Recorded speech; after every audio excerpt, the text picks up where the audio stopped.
Halo teman-teman, balik lagi bersama saya Fajar.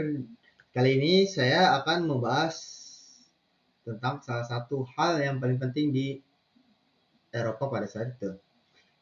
Jejak pemikiran dinamika intelektual, pemikiran masa Renaissance hingga reformasi, yaitu kebangkitan sains, seni, dan pemikiran baru di Eropa pada abad ke-14 sampai 17 Masehi. Saya mengambil sumber dari Winarti Davi dengan judul Jejak Pemikiran yang terbit tahun 2024 serta Auri dan Shadik yang jurnalnya berjudul Jejak Renaissance. Nah teman-teman, kali ini kita akan menelusuri salah satu babak paling menentukan dalam sejarah Barat yang tadi dibilang, yaitu Renaissance.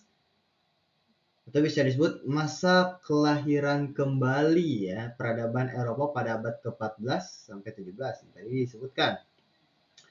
Era ini menjadi jembatan dari abad pertengahan yang didominasi gereja menuju dunia modern yang menjunjung akal dan kemanusiaan. Presentasi ini disarikan dari bab pemikiran masa Renaissance hingga Reformasi, karya Winarti Dasri dari buku Sejarah Renaissance, teman-teman. Next.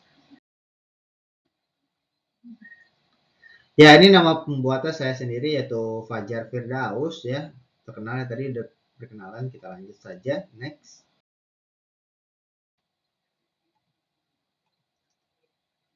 Nah, apa itu Renaissance, teman-teman? Secara etimologi, re ya dari bahasa Latin ya, re itu artinya kembali ya, dan nater yang berartinya lahir. Nah, berarti secara harfiah atau maknanya adalah kelahiran kembali. Nah, kelahiran kembali ini adalah peradaban dari bahasa Latin yang tadi disebutkan. Nah, kalau buat makna luasnya apa sih? Nah, makna luasnya adalah bangkitnya kembali minat terhadap kebudayaan klasik Yunani Eropa setelah meredup di abad pertengahan. Ini adalah periode peralihan teman-teman dari abad pertengahan ke abad modern. Dengan ciri lebih duniawi atau sekuler ya. Sejarah Prancis, Jules Michelet adalah orang pertama yang memakai istilah ini lewat karyanya. Renaissance itu bukan sekedar mengulang masa lalu teman-teman, tapi menafsir ulang dan mengembangkan gagasan klasik untuk zaman baru. Nah ini nih teman-teman, inspirasi klasiknya. Oke. Sila pertamanya yang diukir Nicholas Jason 14.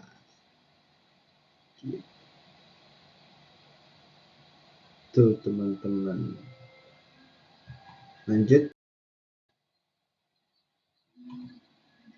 Latar belakangnya, yaitu mengapa Renaissance muncul. Nah, Renaissance muncul ini setelah keruntuhan Romawi Barat, yaitu 476 Masehi, dan dominasi gereja sepanjang abad pertengahan. Semangat penghidupan kembali kejayaan Yunani Romawi tumbuh. Nah, ada 5 faktor teman-teman yang mendukung pendorong utama dari Renaissance ini muncul. Yang pertama dari hukum. Bangkitnya minat memahami hukum Romawi dan dorongan hal-hal yang duniawi yang tadi disebutkan di slide sebelumnya. Nah, muncul juga yang namanya universitas, teman-teman. Itu di mana kehausan intelektual memicu berdirinya banyak universitas. Dan terakhir ada skolastik, itu doktrin skolastik Aristoteles yang mengakui otoritas pemikiran klasik. Nah, lanjut dari seni sastra. Nah, ini berkembangnya naturalisme serta kesusastraan dan seni. Kalau riset ilmiah ya semangat penelitian ilmiah dari Alder Roger Bacon ya kayak pemikiran-pemikiran yang terkenal lah, filsuf-filsuf terkenal itu ada Albert Abelard, ada Roger, ada Bacon dan lain-lain. Nah, pendorong lainnya yaitu penemuan mesin cetak ya waktu itu, dan dari itu untuk mempercepat penyebaran ide dan melemahnya feodalisme, terus juga ada perang salib dan kontak dengan dunia Islam membuka cakrawala. Nah, Sebenarnya kalau yang di gampang ya teman-teman ya. Setelah keruntuhan Romawi pada abad 476 ini itu membuat Italia mundur ya. Lalu abad pertengahan mulailah itu didominasi oleh doktrin dan pemerintahan gereja. Nah, kaum intelektual ini itu ingin memisahkan teman-teman urusan duniawi dan akhirat.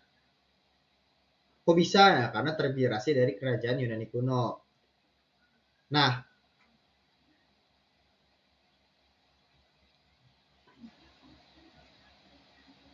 jadi gitu ya teman-teman, paham lah ya. Kita next. Lanjut. Titik awal teman-teman. Mengapa dimulai di Italia ya? Pertama, ada tradisi klasik. Nah, penduduk Italia ini melestarikan warisan Yunani kuno. Yang kedua, pusat perdagangan. Nah, ini paling penting teman-teman, karena posisi dagang yang strategis kayak kota pelabuhan ini menguasai Mediterania, ya sekitar Venice, Naples, Genoa, dan Pisa itu menguasai perdagangan lah ya. Para saudagar Florence, Bologna, dan kota lain menjadi maklar perdagangan Eropa Selatan dan Utara. Nah, kemakmuran ekonomi inilah yang membiayai dan memicu kemajuan di bidang intelektual dan seni, yaitu Venice, pelabuhan Mediterania, Florence, pusat seni dan budaya, Genoa, pusat perwas dan pedagang Eropa, dan Pisa ya, saudagar dan pelayanan. Nah, sehingga sejak abad ke-15 ini Italia menjadi tujuan utama orang menuntut ilmu, teman-teman. Next.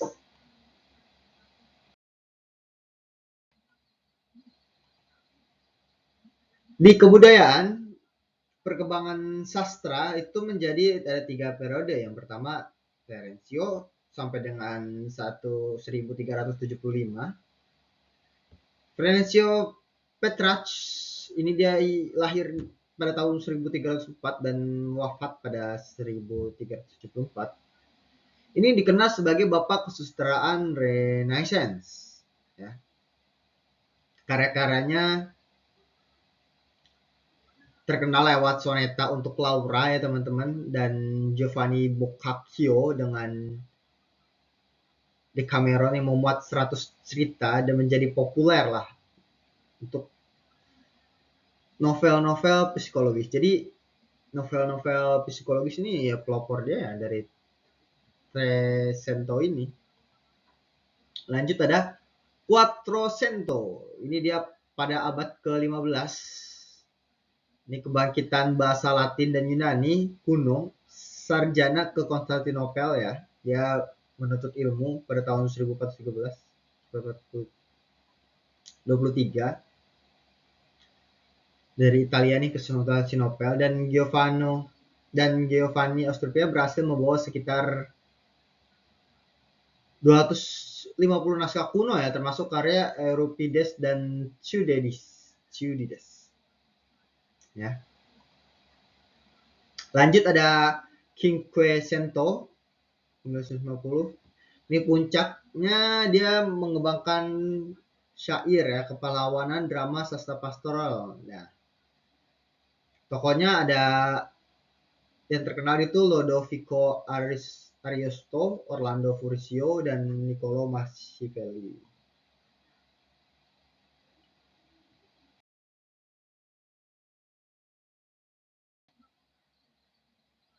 Lanjut. Nah, kebangkitan seni teman-teman.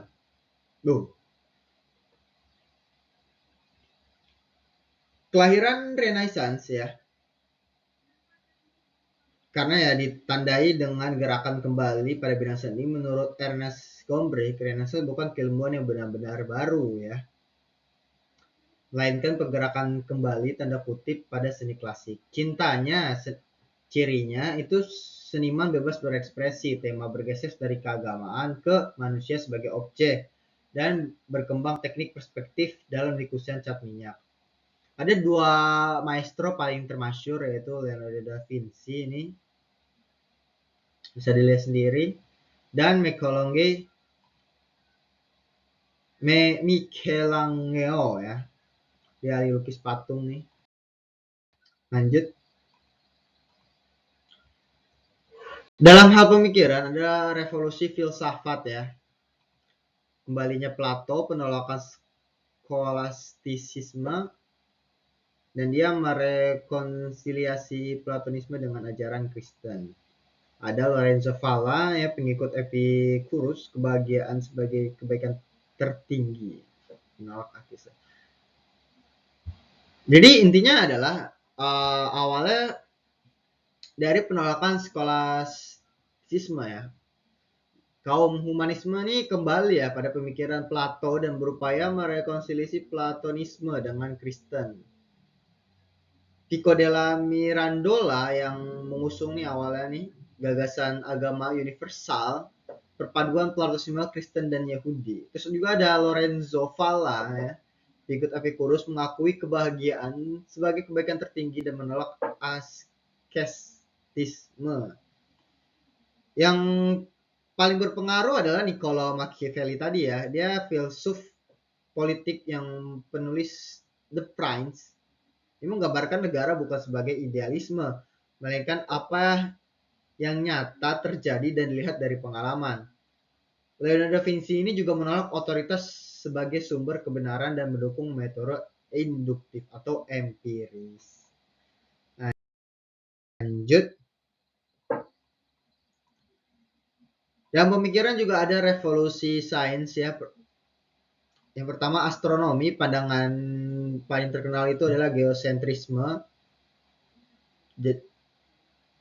Tahu kan geosentrisme Ptolemeus digantikan dengan teori heliocentrisme ya, yang menyatakan bumi bukan pusat alam semesta. Leonardo da Vinci juga menyebut bumi beroperasi pada porosnya, lalu muncul pada revolusi Copernicus dan Galileo yang dengan teleskop menemukan bulan-bulan Jupiter, cincin Saturnus, bintik matahari, dan Bima Sakti. Dalam hal fisika, Leonardo da Vinci juga meneliti hidrolik dan hidrostatik serta merancang kapal selam, mesin uap, dan mobil lapis baja. Dalam hal kedokteran dan anatomi, sebenarnya praktik pembedahan ini dimulai di Universitas Bologna ya. Andreas Vesalius itu tokohnya menjadi pelopor anatomi modern, sementara Michael Supertus dan William Harvey itu mengungkapkan sistem peredaran darah yang intinya adalah lahiran metode berpikir kritis, logis, dan empiris. Dari ketiga hal tersebut dalam revolusi sains. Lanjut. Tuh. Inti arah ini penjelasan kritis, logis, dan empiris, kebenaran diuji dengan fakta dan observasi. Lanjut. Tokoh-tokoh kunci di sini kita mengingat kembali ya teman-teman. Intinya adalah Petrus yang tadi slide awal itu sebagai bapak Renaissance. Michel itu untuk filsafat, politik lewat The Prince. Leonardo da Vinci itu sebagai yang memadukan seni dan sains dengan metode induktif ya teman-teman. Ada Michelangelo, sang maestro lukis dan patung ya. Ada Copernicus dan Galileo untuk revolusi astronomi yang mengembangkan heliocentrisme. Ada Martin Luther sebagai penggagas reformasi yang akan kita bahas berikutnya.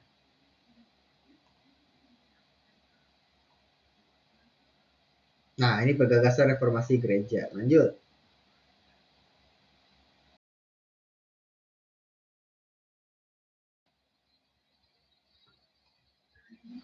Jantung Renaissance, humanisme. Apa sih itu humanisme teman-teman?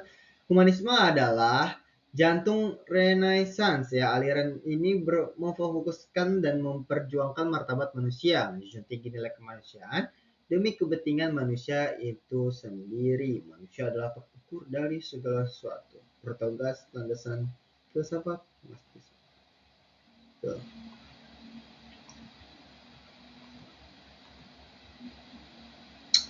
ya. Humanisme ini menentang pandangan gereja bahwa hakikat hidup telah ditetapkan Tuhan. Pada masa ini dikenal studi humanitas dan pelajarnya disebut humanus. Prinsipnya adalah pengetahuan harus digunakan untuk berbakti pada sesama, menjalani hidup aktif, dan mempertimbangkan kepentingan umum, bukan sekedar menikmati ilmu dalam bidang bukan sekedar menikmati ilmu dalam tanda kutip menara trading.